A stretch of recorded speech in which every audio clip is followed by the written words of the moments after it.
जैसा कि आप जानते हैं कि तमाम असेसमेंट टेस्ट के लिए वोकेबलरी एक लाजमी जुज है। वोकेबलरी से रेलिवेंट ये तमाम क्वेश्चन डिफरेंट फॉर्म्स में होते हैं, जैसा कि एंटोनिम्स, सिनोनिम्स, एनोलॉजी या फिर सेंटेंस कंप्लीशन। इन तमाम क्वेश्चंस को सॉल्व करने और टेस्ट में कामयाबी हासिल करने के लिए गुड वोकेबलरी का होना लाजमी है। तो आइए वोकेबलरी की कुछ प्रैक्टिस करते हैं रूट वर्ड से। रूट वर्ड उन अल्फाज को कहा जाता है जो किसी प्रीफिक्स या सफिक्स के विदाउट हो। जब हम रूट वर्ड्स का मीनिंग जान लेते हैं तो फिर उसके मीनिंग को जानना, उसके एंटोनिम्स, सिनोनिम्स के साथ किसी प्रीफिक्स या सफिक्स ऐड कर भी दिया जाए तो उसका जानना हमारे लिए बहुत ही आसान हो जाता है। सबसे पहले नंबर पे एमोरल। यहाँ इस बात को याद रखें कि कुछ रूट वर्ड्स ऐसे हैं कि इनसे पहले अगर ए यूज किया जाए तो ये अपोजिट मीनिंग देने लगते हैं। मोरल जो कि हम जानते हैं अखलाकियात को कहा जाता है, लेकिन एमोरल का मतलब ये है जो मॉरल या किसी इखलाकियात, कोई इखलाकी कदरों का ख्याल ना करता हो, जिसके लिए इखलाकियात यानी कि मॉरल का होना ना होना बराबर है। Person who shows no concern about whether something is right और रॉन्ग, मॉरली राइट और रॉन्ग के इखलाकी तौर पर कोई बात, कोई बिहेवियर, कोई काम या कोई action, whether is it morally right और रॉन्ग के क्या ये सही है या गलत है। अगर कोई पर्सन इससे कंसर्न नहीं रखता यानी कि इनडिफरेंट है, इंटरेस्ट शो नहीं करता, कंसर्न शो नहीं करता, तो ऐसे पर्सन को कहा जाएगा एमोरल। Number 2 anomaly.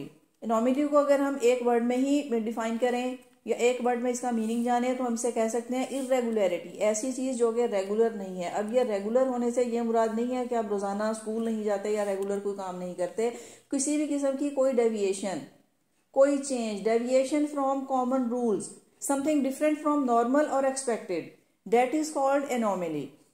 जो कि कॉमन, रेगुलर, नॉर्मल या स्टैंडर्ड के अकॉर्डिंग जो हम समझते हैं उनसे डेविएट करने वाला, उनसे मुनहरिफ होने वाला, फिरने वाला, ऐसी चीज जो नॉर्मल से हटके है, कॉमन रूल से हटके है, नॉर्मल से हटके है या एक्सपेक्टेशन से हटके है, that can be called anomaly, तो उसको हम एनोमली कहते हैं।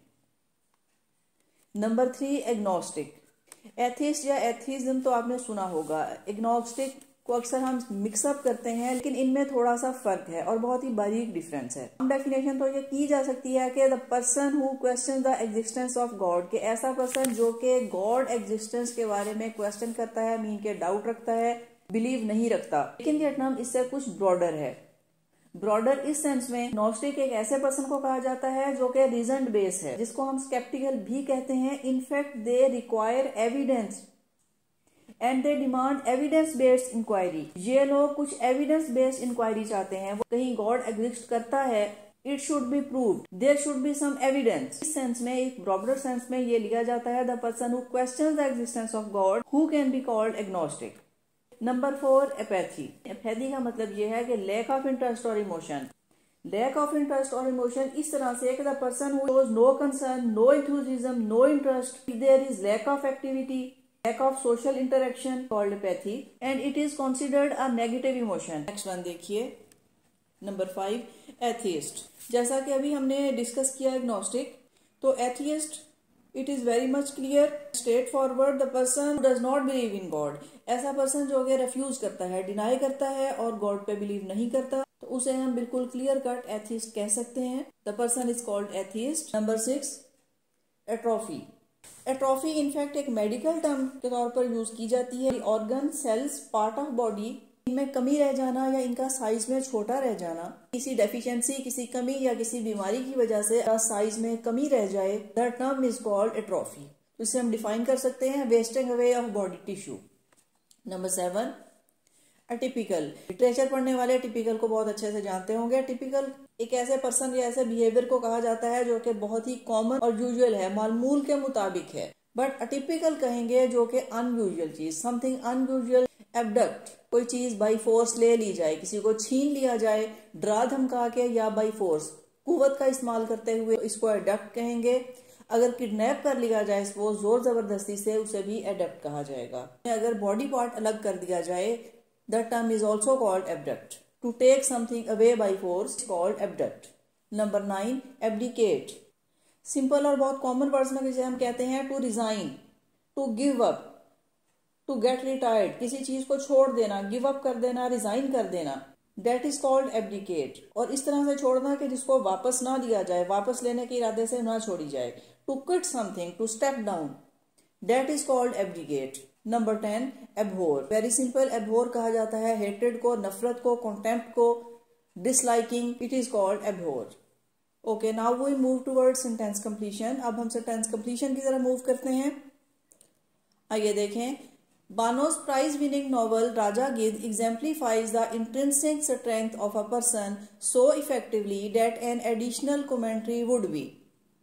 आई होप कि आप इसका मीनिंग समझ गए होंगे। बानो's प्राइज विनिंग नॉवल के बानो का एक प्राइज विनिंग नॉवल राजा गिद्ध के नाम से exemplifies the intrinsic strength of a person, एक पर्सन की इंट्रिंसिक इतनी इफेक्टिवली वे में वो एग्जाम्पलीफाई करता है, एक्सप्लेन करता है कि किसी भी किस्म की एडिशनल कमेंट्री अगर उस नॉवल पे उस पर कोई एडिशनल कमेंट्री की जाए तो वो क्या हो सकती है। Options are given, appreciable, controversial, superfluous, subjective. Option A appreciable, तो ये एप्रिशिएबल होगी, काबिल तारीफ होगी, ये ऑप्शन सही दिखाई नहीं देती। ऑप्शन बी कंट्रोवर्शियल, कंट्रोवर्शियल हो सकती है, कमेंट्री कंट्रोवर्शियल तो हो ही सकती है। ऑप्शन सी सुपरफ्लुअस, सुपरफ्लुअस ये सही तौर पे हमें इस स्टेटमेंट से ये आइडिया मिल जाता है कि ये नॉवल एक प्राइज विनिंग नॉवल है जिसमें कि एक पर्सन की इंट्रिंसिक स्ट्रेंथ को बहुत ही बेहतरीन अंदाज में एग्जाम्पलीफाई कर दिया गया है। इसे किसी एडिशनल कमेंट्री की कोई जरूरत नहीं है और अगर ये कमेंट्री की जाएगी तो यकीनन ये सुपरफ्लुअस ही होगी। तो ऑप्शन सी हमें सही दिखाई देती है। ऑप्शन डी सब्जेक्टिव, अगर सब्जेक्टिव है तो सब्जेक्टिव को जज करना बहुत ही मुश्किल है, तो हमें ऑप्शन ए, बी और डी अप्रोप्रिएट नहीं है। Option C is the correct one, superfluous. देखें, the supreme court's reversal of its previous ruling on the issue of provincial rights dash its reputation for dash. 2 blanks are here. हमारे बहुत से test में इसी तरह से 2 blanks गिवन होती हैं जहां पे हमें ऑप्शंस में 2 वर्ड्स दिए जाते हैं और हमें यह देखना है कि ये दोनों वर्ड्स उस ब्लैंक्स में सूटेबल होनी चाहिए। ऑप्शन ए देखते हैं, सस्टेन्ड इनकंसिस्टेंसी। तो सुप्रीम कोर्ट ने प्रोविंशियल राइट्स पे रूल करने के अपने ये राइट्स वापस लिए, तो ये रिवर्सल क्या शो करता है, sustained it's reputation for inconsistency. तो इनकंसिस्टेंसी हमारी सेकंड ऑप्शन में सही फिट नहीं होता because supreme court inconsistency show नहीं करती। ऑप्शन बी कंप्रोमाइज्ड कंसिस्टेंसी, कि क्या यहाँ उन्होंने अपने राइट्स को कंप्रोमाइज किया, तो ये फर्स्ट वर्ड हमें सही दिखाई देता है, इट्स रेपुटेशन फॉर कंसिस्टेंसी। तो सेकंड वर्ड भी ये सूटेबल दिखाई देता है कि ये कंप्रोमाइज कर सकती हैं, it's reputation for consistency. Consistency can be the quality of Supreme Court. Option C maintain and fallacy, maintain can be suitable word but fallacy जिसका मतलब है कि झूठ या धोखा, ये वर्ड हमारी सेकंड ब्लैंक के लिए सूटेबल नहीं हो सकता। ऑप्शन डी डिस्पेल्ड एंड कैंसिलेशन, ये दोनों वर्ड हमारी ब्लैंक्स के लिए सूटेबल नहीं है।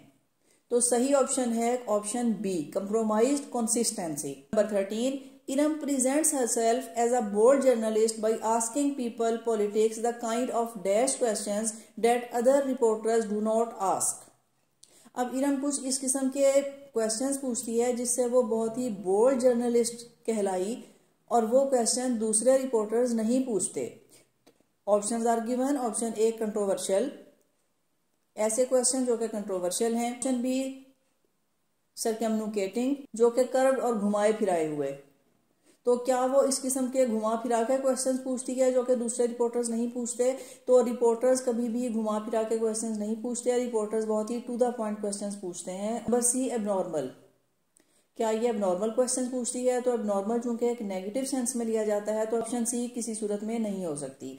Option D irrelevant, irrelevant questions करते हुए भी किसी जर्नलिस्ट को बोल्ड नहीं कहा जा सकता। B, option C, option D, these are wrong. Journalist bold उसी वक्त कहला सकता है कि वो ऐसे क्वेश्चन पूछे जो दूसरे रिपोर्टर्स नहीं पूछते। तो जो सबसे ज्यादा क्वेश्चन अवॉइड किए जाते हैं वो क्वेश्चन होते हैं कंट्रोवर्शियल क्वेश्चंस। तो डेफिनेटली वो कौन से क्वेश्चन पूछेगी? Controversial questions. Option A is the correct option. 14, ozone in the earth's atmosphere dash living organisms from damaging ultraviolet rays. Earth atmosphere में ओजोन की जो लेयर है वो लिविंग ऑर्गेनिजम्स को फ्रॉम डैमेजिंग अल्ट्रावायलेट रेज के damage से वो क्या करती है? Option A protects, option B warms, option C reflects, option D absorbs. तो चूंकि ये एक शील्ड की तरह से है और शील्ड का काम है प्रोटेक्ट करना है। अब यहाँ आप ये देखिए कि कुछ भी करती है, ये एब्जॉर्ब करती है, रिफ्लेक्ट करती है या हमें वार्म करती है। इन तमाम सूरतों में एक फंक्शन जो कि मस्ट है और वो है प्रोटेक्शन। तो सही ऑप्शन होगी option A, protects. Ozone in the earth atmosphere protects living organisms from damaging ultraviolet raise. 15 despite his illness Inzamam was dash in winning his team. अब यहाँ जो कीवर्ड हम देखते हैं वो है डिस्पाइट, अपनी बीमारी के होते हुए भी। Inzamam was dash in winning his team, अपनी टीम को विन करने के लिए क्या था? Options are given, disappointing, option B useless, option C vigorous, option D instrumental. Illness के होते हुए भी टीम को विन करवाने के लिए डिसअपॉइंटिंग, तो चूंकि डिस्पाइट को अगर हम एज अ कीवर्ड लें तो डिसअपॉइंटिंग इतना सूटेबल नहीं हो सकता। ऑप्शन बी यूजलेस, तो क्या वो अपनी टीम के लिए यूजलेस था? हमें स्टेटमेंट से ये आइडिया नहीं मिलता।